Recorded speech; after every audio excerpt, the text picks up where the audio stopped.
I can say, yo, they can ask me, did I see Keefe D? Yes, I did. Was he around? Yes, he was. In what capacity was he around? Gambling, having fun, drinking, and talking. Did he ever did security? No, he did not. Now, did he use his manpower, his dudes around him, around us, and people could thought they was a part of us? Yes, they were. It made us seem like we had Crips with us doing security. It made it seem like it, but they wasn't. They was there to have fun and chill. Now, if something jump off, would they have done something? Maybe they would have. If they want me to testify, I'm going to testify. Now, Gene Deal is prepared to testify against his former employer as long as he gets sent to jail and justice is served. Harvey Pierre, how do you feel about him getting accused of sexual assault? Like I said, anything that has to do with those sexual assaults, those people have to prove that.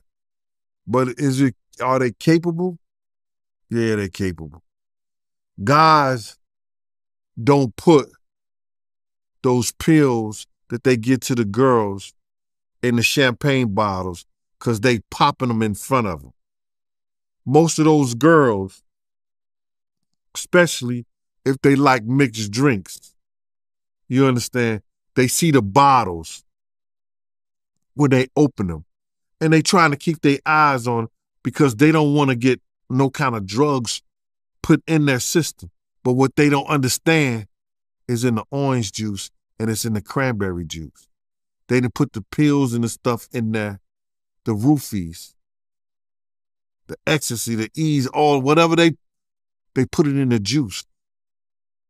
Now, those girls who like the mixed drinks, you understand what I'm saying? They gonna pour their own sexual act because they don't understand it ain't in the bottles, it's in the juice. Those guys, they learn that. The man's ready to spill all of Diddy's dirty little tricks and secrets. When it comes to Biggie's murder, do you think Diddy should be held accountable? No doubt. I didn't think that way, because I too was traumatized in a way, to be totally honest. When you pull somebody out the car and they done pissed and they done shit on themselves and you got that dead weight in your hand and you got to sit down there and tell this man mother, what you heard, what you saw after this dude that lied to his mother. That's trauma, bro. I don't care how hard you is. And Biggie ain't the only dude that I've seen get murdered at a party, or being murdered.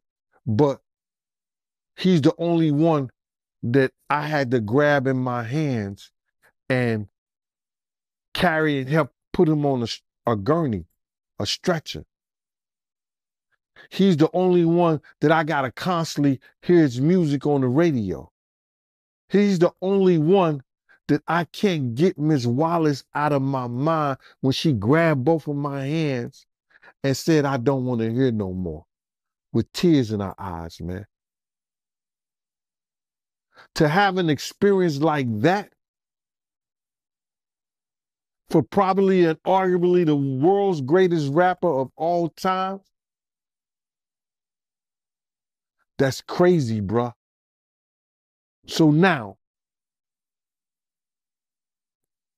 he's responsible for not having enough security. He's responsible for having Big there. He's responsible for not listening to security by telling them, if we go to this party, one of us gonna die tonight. Somebody gonna get killed tonight. He owed Ms. Wallace. He owed Ms. Wallace. And I didn't feel that way at first until I heard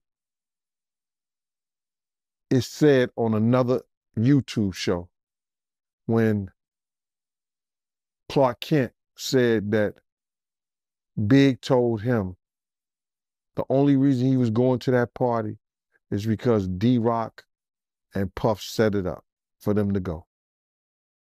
And you said when you got Biggie out the car, he was what? My man, he had urinated and he had shit. And you heard Puff lie a couple of times in the past. I didn't know. Nobody told us. We was just young. You knew. You knew.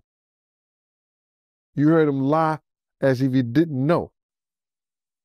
And then he put his boys, Mark Pitts and Wayne Barrow, right over there in Miss Waller's ear.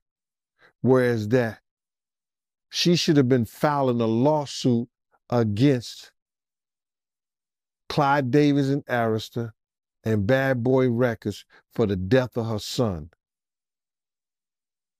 Because they did not have the proper security for the notorious Big. In the height of what was determined the East Coast, West Coast war. Now, he's even pushing for Biggie's mom to sue Diddy for his involvement in her son's murder. The actual level of violence has been very shocking to people. To watch any man do that to a woman, particularly a very high-profile man doing it in such brazen public manner in a public place like that, was even more shocking. That he had no compulsion about doing this where there may be cameras. But was that indicative of Diddy's general behavior towards women? In my light, I would say yes. In my light, I would say yes. It didn't surprise me when I saw it because I've seen things to this nature before. I've gotten in between things of this nature before. And this was back in 2012. So that's why I was so adamant on what I said yesterday after he posted that apology, because it comes a time where it's like, you can't just say anything you want to say and think that people going to accept it. You know what I'm saying? I think it's a God syndrome, you know, the same way that he's been in a lot of trouble before and you could pay your way out. He knew those cameras was there, you know, but of course, as we heard, he came back to the hotel and he paid to get the footage, but didn't know, which Cassie said inside her complaint, that they gave her a copy of the footage also. You know what I'm saying? So when you go through life just paying your way out, I really feel like he wasn't sorry about that. Yeah, he might be sorry now. He's sorry that he got caught. But if that was a one-time incident, then I would say accept his apology. But I think in that apology, he said what he thought people wanted to hear. How many times did you personally witness him be violent towards women? Around 4 or 5 times. And was that all with Cassie, or was it Cassie and other women? I seen him with Cassie, and I seen him with Kim Porter, his kid's mother. Right, who's now sadly no longer with us. But what did you see him do? I've seen him get physical. I've seen him get really physical, grab him up. It was one time that Cassie mentioned inside her lawsuit where she said she had to go over to the London hotel. I was the one that was checking on her every day at the London hotel. You know what I'm saying? So I know that to be true. I seen him get into some wrestling and punching matches. And sometimes I felt like, what are you mad at? What are you upset about? Because it's a deeper anger when you hitting and punching a woman in that type of manner. And it's okay. It's understood if you have a problem with one woman and you seek things, but when you have a problem with every woman that you're dealing with, then I think that problem is inside of you. What did you see him do with Kim Porter? I seen him inside the car, grab her up. I seen him smack her, you know. And one thing about Kim is Kim got to the point where she fought back because she realized how powerful she was. It was one incident on Sunset Boulevard in front of the Beverly Hills Hotel where I just seen the car rocking back and forth. You know, of course he put everybody out the car, but I seen the car shaking. So I opened the door. I said, what are you doing? You know, what are you doing? You see where we at? And what are you doing? And Kim got out the car like nothing happened. And she fixed her hair and she told him, she said, I want to see you explain to the media that scratch I'm going to put across your face if you put your hands on me again. And that was Kim's attitude. Kim's attitude was she realized that what he had to explain meant more to him than anything. And once she realized she had that power, she said, nah, not no more. Because you're going to have to explain why. Yet another bodyguard goes on the Piers Morgan show to inform everybody of Diddy's violent activities towards his female partners. You know, when I watched it, what stood out to me initially after Elizabeth Wagmeister got it was she's barefoot in the beginning. And it's like she was so quickly running out of the room to get to the elevator that she didn't even put her shoes on yet. I mean, that's terror. That's what you would do if there was a fire, right? You would just run out, grab what you could. So I can only imagine looking at that. The fear that she felt she had to get out of that room in bare feet in order to be safe or protect herself. I mean, you worked closely with him. I did. I was his assistant between 2008 and 2009, and they were dating when I worked for him. And what was he like, and what did you observe about them at this time? I observed nothing that would lead me to believe, or there was no scuttlebutt about it. I never saw him speak harshly to her or be abusive toward her or anything like that. I rode in the limos with them. I went to parties with them. I guess what I would say is, even though I never saw anything that could corroborate what's in that lawsuit and what we just saw, there was not one cell in my body that was surprised. Why not? You know, it's going to sound a little bit weird because I don't have any facts, right? And nobody's going to call me to testify. But I would say that it's woman's intuition. I would say that I was around him a lot and I got a feeling for who he was. I didn't see anything that could get him in trouble. But I think that the power dynamic in a situation like that, especially her at the beginning of her career, so young and beautiful and talented, and she hooked herself or became involved with somebody who had so much power. And I felt that working for him. I'm sure the whole team felt that. And I mean, that's right, he's a mogul, so of course he's the big boss. But I think that you could imagine, certainly in my interactions with him, you could imagine how that would dissipate and sort of seep into every aspect of his life, and especially his relationships. Yeah, because, I mean, she was 19, I believe, and he was 37 when they first began dating. Right. So imagine how that would be, and then he's rich, and not only is he rich, but he controls your career. And all you want in your career, right, is she's an artist. She wants to make music. She really was an artist, is an artist, and now all of a sudden, she's with somebody who could make that happen for her, and it doesn't happen. So you don't, it wasn't anything specific. You got a strange, uncomfortable feeling from him? I mean, I think it's more to do with the way that he treated people. Again, nobody was mistreated that I saw. I didn't feel mistreated, but it was very clear to me. Again, this is intuition, right? This is what we pick up as women and humans who are smart and have been around. He just didn't see your humanity when he looked at you. It felt very obvious to me that everyone was just sort of there to be used, that he can get the most out of you. You know, for example, I went to go work for him. I'm a pretty senior person. It was sort of an odd thing. I have a fancy master's degree, whatever, who cares?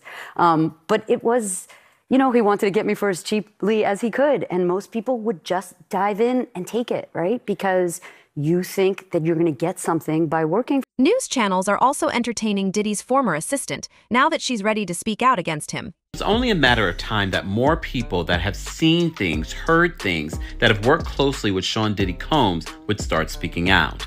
And his longtime assistant is also speaking out. So I just posted yesterday that Diddy's head of security, former head of security, Roger Bonds, who was named in Cassidy's lawsuit, also spoke out. You can see full videos of this on my YouTube. So Diddy's longtime assistant, Capricorn Clark, posted this on her private Twitter saying, "Black women ended up being the sacrifice for the effery. Last 11 years of my life had to deal with everyone's nonsensical allegiance to the devil. I pray that ends. I don't think highly of any of you. Can't keep your head down. Plus, pretend Ish is cool no more. Do better. Then she posts a quote saying, they will skin you and wear you, baby girl, then pretend they never wanted the skin. Kim was the only person who didn't switch up. The only one. Dark times. I'm personally very triggered. I pray it's over. I never deserved this. Stop. Another longtime assistant, Support Clark, has also decided to chime in. As Diddy's ex-chef suing for sexual harassment and more, but jury won't hear the case. He was sued by his former chef for sexual misconduct and non-payment of overtime. However, the courts would not hear her case. So this right here, it says Diddy's former personal chef settles work claims suit with the rapper. So this was published in 2019, and it says Diddy's former personal chef, who says she was subjected to sexual harassment and forced to work long hours without being fully compensated for overtime, settled the lawsuit she filed against the entertainer. The attorneys in the case told a judge Tuesday. In her suit filed in May of 2017 against the 49-year-old defendant, whose real name is Sean Combs, plaintiff Cindy Ruta alleged that she often worked long hours and traveled with him, sometimes for up to 2 weeks without receiving any additional pay. She said she was hired in April of 2015 and fired in May of 2016. She said it was very hostile over there. Things was a little bit too cray-cray, and she was not here for it. It says, as an example, Ruta stated that in August of 2015, she arrived late because of traffic, and that Diddy, present with house guest Gina, remember we talked about Gina yesterday, and that's the girl that said that he stumped her, beat her, and was hitting her in the head, on the side, and in the back, and all of that. Yeah, if you didn't catch my video yesterday, make sure you catch it, because we had all the tea. So she said, baby, Diddy was there and Gina was there, the last girl who alleged that he put the paws on her and all of this and all of that. So she said that she was late because of traffic, and that Diddy, who was present with house guest Gina, yelled an obscenity at her, then asked, "Can't you see I have company?" Ruta says she apologized to Diddy and Gina, and that singer told her immediately to prepare breakfast and serve it in his bedroom. Ruta said that when she finished making breakfast, she brought the food to Diddy's bedroom and knocked first, and then entered to set up the meal. Upon entering, I noticed Mr. Combs and his guest indisposed and engaged into hanky-panky. So she talking about, listen, he told me that I better prepare the meal, and he had Gina over there, the girl that we talked about yesterday, and she said by the time she was done with the meal, they was getting it on like Donkey Kong, and she had to be subjected, and her poor eyes had to see his big beefcake, little beefcake, or his medium-sized, pinky-sized beefcake ramming it into Gina